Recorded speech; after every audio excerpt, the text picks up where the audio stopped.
चं साधन आहे। इकडला प्रत्येक उद्योग मुंबईतला गुजरातला जातोय, लक्षात घ्या। ज्या मुंबईनं देशाचं पोट भरण्याचं काम केलं, कोणी या इथे नोकरी मिळवा। या मुंबईतल्या उद्योगामध्ये बाळासाहेब ठाकरेंनी लाखो मराठी तरुणांना नोकऱ्या दिल्या शिवसेनेनं महाराष्ट्रात। पण आज नरेंद्र मोदी, अमित शाह, देवेंद्र फडणवीस आणि त्यांचे गुलाम झालेला हा एकनाथ शिंदे, अजित पवार, डोळ्यासमोर महाराष्ट्र आणि मुंबई लुटली जाते आपली। सगळा उद्योग या महाराष्ट्रातून कुठे चाललाय? एकट्या गुजरातमध्ये चालला। हजारो आमच्या नोकऱ्या, आमच्या मराठी पोरांच्या नोकऱ्या या गुजरातमध्ये चाललेल्या आहे, दुसऱ्या भागात चाललेल्या आहे।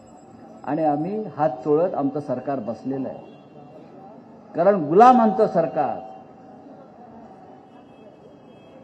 यांचे बूट चाटणाऱ्यांचं सरकार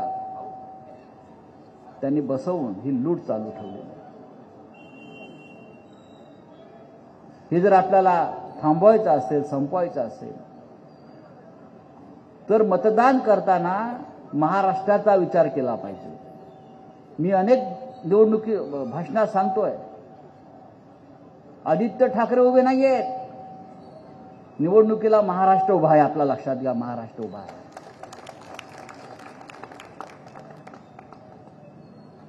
288 मतदारसंघामध्ये महाराष्ट्र उभा आहे असं मी सांगतो, आणि महाराष्ट्र जिंकला पाहिजे असं मी सांगतो। या महाराष्ट्रामध्ये जर नरेंद्र मोदी, अमित शहाचा गुजरात जिंकला तर पुढल्या पिढ्या आपल्याला माफ करणार नाहीत। आणि आज जे प्रत्यक्षपणे भारतीय जनता पक्षाला मदत करणारी भूमिका घेत आहेत, ते कोणी असतील, त्यांना इतिहास माफ करणार नाही। काय चाललंय या राज्यामध्ये? आमदार विकत घेतात, खासदार विकत घेतात, पैशाचा पाऊस पडतोय।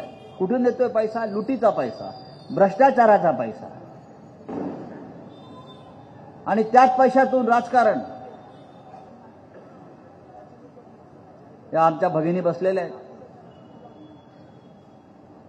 मोठ्या प्रमाणात आहेत आमच्या। त्यांना आता 1500 रुपये देणार आहेत, फक्त 1500। त्याच्यापेक्षा या आमच्या मुली आहेत शिकलेल्या, त्यांना चांगल्या नोकऱ्या मिळू द्या। काही गरज नाही 1500 रुपयाची तुमच्या। आमच्या घराघरातली जे बेरोजगार मुलं बसलेली आहेत, त्यांना नोकऱ्या द्या, त्यांचं भवितव्य घडवा। किती काळ तुम्ही त्याला 1500 रुपयात अडकवून गुलाम करून ठेवणार आहात? 1500 रुपये, 1400 रुपयाला सिलेंडर आहे, 600 रुपये लसूण झालाय, बरोबर ना? कांदा किती रुपये किलो झालाय, तेल काय किलो झालाय? 1500 रुपये दिले, तोंडावर मारले, आणि लाडकी बहीण शिक्का मारला। अरे लाडक्या बहिणी आम्हाला सांगताय तुम्ही? या बहिणींचं रक्षण करण्याचं काम वर्षानुवर्ष शिवसेनेनं केलेलं आहे हो, शिवसेनेनं केलेलं आहे। ते का आम्हाला सांगायला हवं? 1500 रुपयामध्ये आमच्या बहिणींना त्यांची मतं विकत घेता येणार नाही, ते लक्षात घ्या एकनाथ शिंदे। हा महाराष्ट्र आहे। तरी आम्ही विचार केला की आता एक योजना सुरू झालेली आहे, उद्या आपलं सरकार येणार आहे महाराष्ट्रात, उद्धव ठाकरे यांच्या नेतृत्वाखाली सरकार येणार आहे। मग आपण ही योजना जरा वाढवली पाहिजे। मग आम्ही 8 दिवसापूर्वी एक वचननामा जाहीर केला, आणि त्यात सांगितलं 1500 रुपयात महिला भगिनी, काय त्यांची प्रतिष्ठा, इज्जत आहे की नाही? आम्ही ठरवलं की उद्या आमचं सरकार येईल तेव्हा जी महालक्ष्मी योजना आम्ही जाहीर केली, 3000 रुपये देणार आहोत। महालक्ष्मी योजना, लक्ष्मीचं प्रतीक आहे, रूप आहात आपण सगळे। महालक्ष्मी योजनेअंतर्गत आमच्या भगिनींना महिन्याला 3000 रुपये देऊ, आणि महिलांना अख्ख्या महाराष्ट्रामध्ये प्रवास फुकट, हा पण आम्ही निर्णय घेतलेला आहे। तरुणांना, बेरोजगारांना, सुशिक्षित बेरोजगारांना महिन्याला 4,000 रुपये द्यायचा निर्णय घेतला. जोपर्यंत नोकरी मिळत नाही तोपर्यंत तुमच्या खात्यावर 4,000 रुपये आम्ही देऊ. ही आमची जबाबदारी आहे सरकारची, तुम्हाला नोकरी देणं. आणि नोकरी मिळणार नसेल तर तुम्हाला पॉकेट मनी देणं हे सरकारचं काम आहे. युरोपामध्ये, अमेरिकेमध्ये असं केलं जातं. याला सरकार चालवणं म्हणतात. आरोग्याचा विमा काढणार आहोत आम्ही. 25 लाख कुटुंबाला, 25 लाख आजारी पडतायत. कुटुंबातले कोणी आजारी पडतायत, पैसे नाहीत, विमा नाही, काय नाही. करोना येतो, सगळं उद्ध्वस्त होतं, काय करायचं. आम्ही ठरवलंय महाविकास आघाडीनं कुटुंबाचा आरोग्य विमा काढायचा 25 लाखाचा. आणि ग्रामीण भागामध्ये शेतकऱ्यांचं कर्ज 3 लाखावर माफ करून टाकायचं. आणि या राज्यामध्ये आनंद निर्माण करायचा. आणि हे करण्यासाठी आम्हाला नरेंद्र मोदी आणि अमित शहाला विचारण्याची गरज नाही. हे राज्य आमचं आहे. हे राज्य आमचं आहे. महाराष्ट्राचं, मराठी माणसाचं राज्य आहे. हे बाळासाहेब ठाकरेंचं राज्य असं मी मानतो. हे शाहू फुले आंबेडकरांचं राज्य आहे. छत्रपती शिवाजी महाराजांचं राज्य आहे. या राज्यामध्ये छत्रपती शिवाजी महाराजांच्या पुतळ्यामध्ये भ्रष्टाचार झाला. म्हणजे मराठी माणसाचं काळी त्या दिवशी ते चित्र पाहून अस्वस्थ झालं, तुटून गेलं. मालवणच्या किनाऱ्यावर छत्रपती शिवाजी महाराजांचा पुतळा, पूर्णाकृती पुतळा ज्या पद्धतीनं कोसळला त्याच्या ठिकऱ्या झाल्या.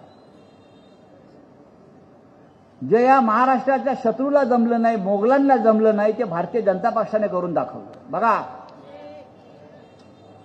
ज्या पुतळ्यासाठी 22 कोटी रुपयाची तरतूद होती तो पुतळा 15-16 लाखात बनवून उरलेले 20-22 कोटी ज्या भारतीय जनता पक्षानं खाल्ले, त्यांच्या लोकांनी खाल्ले.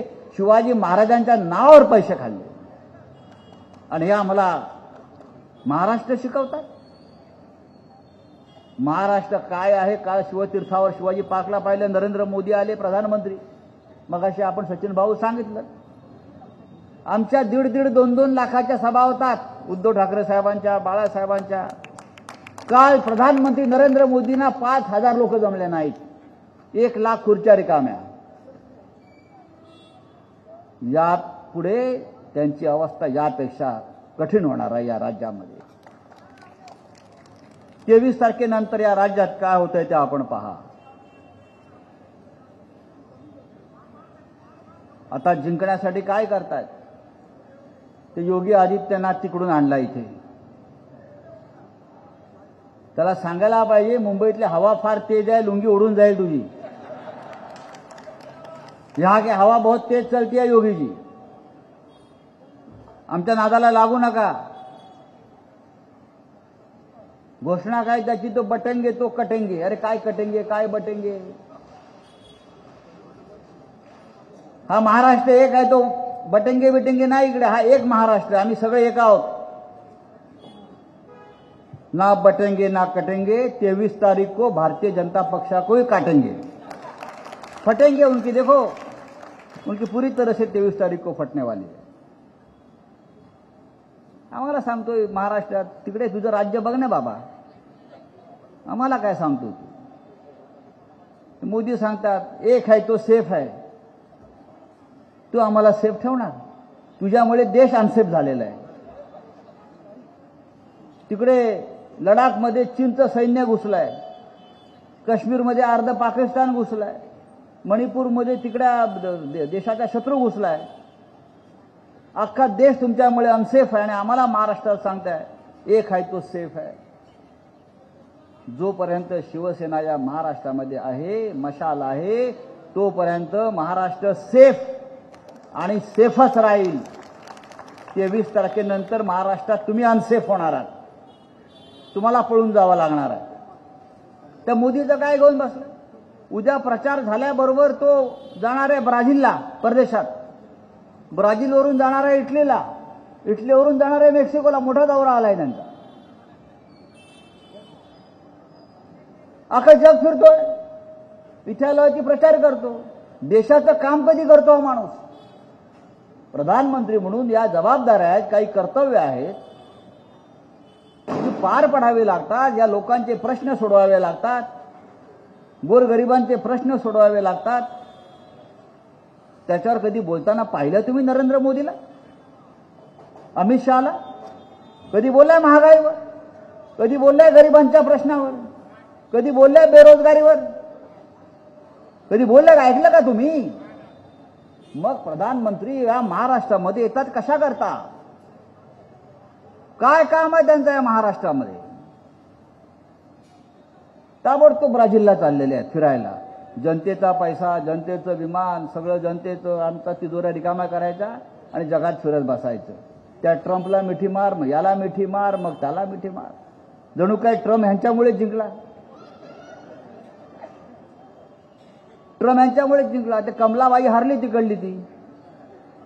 तिकडे पण कमला हारली, इथेही कमलाबाई हरणार आहे, लक्षात घ्या.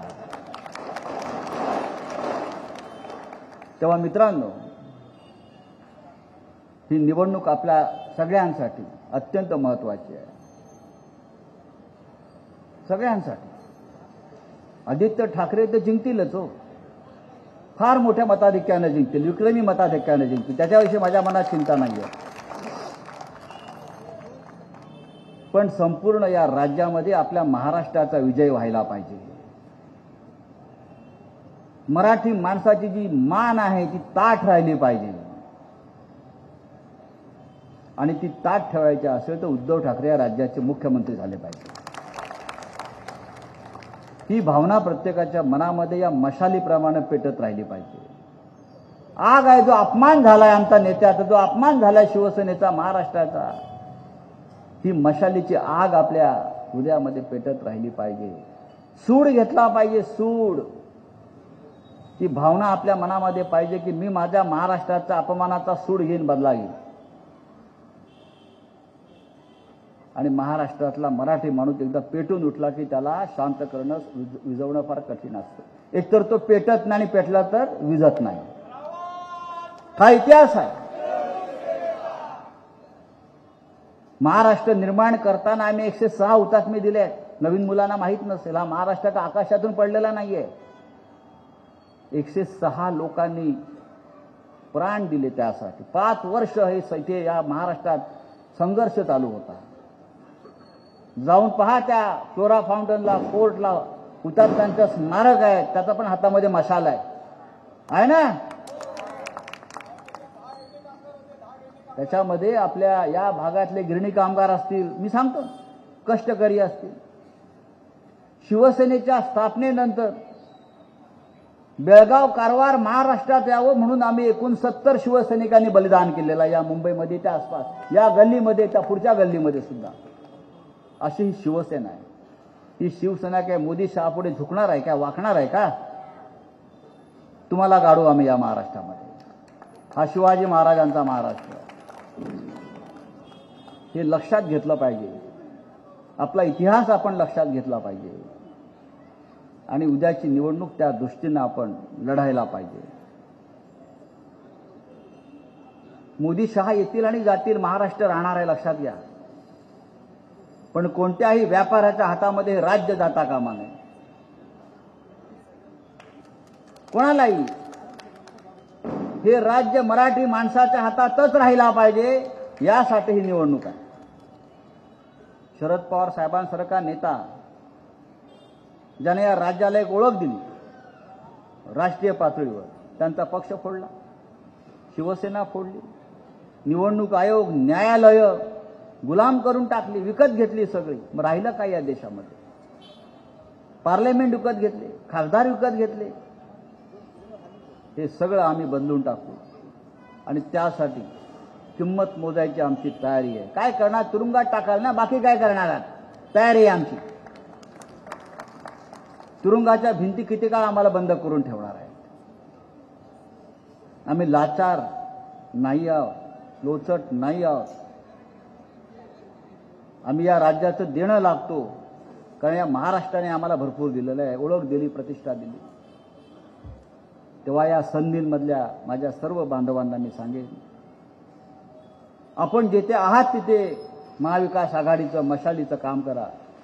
फक्त इथे नाही, जिथे तुमचे मित्र आहेत, जिथे नातेवाईक आहेत, त्या प्रत्येकाला सांगा ही निवडणूक किती महत्वाची आहे.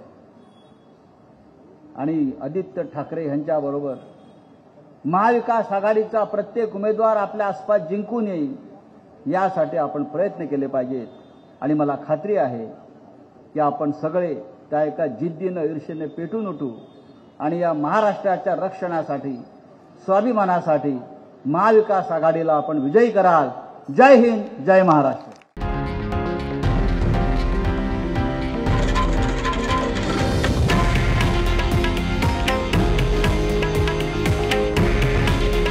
हे आहे देशातील नंबर 1 न्यूज नेटवर्क आणि आपण पाहत आहात TV9 मराठी. काळजी तुमची, हित महाराष्ट्राचं.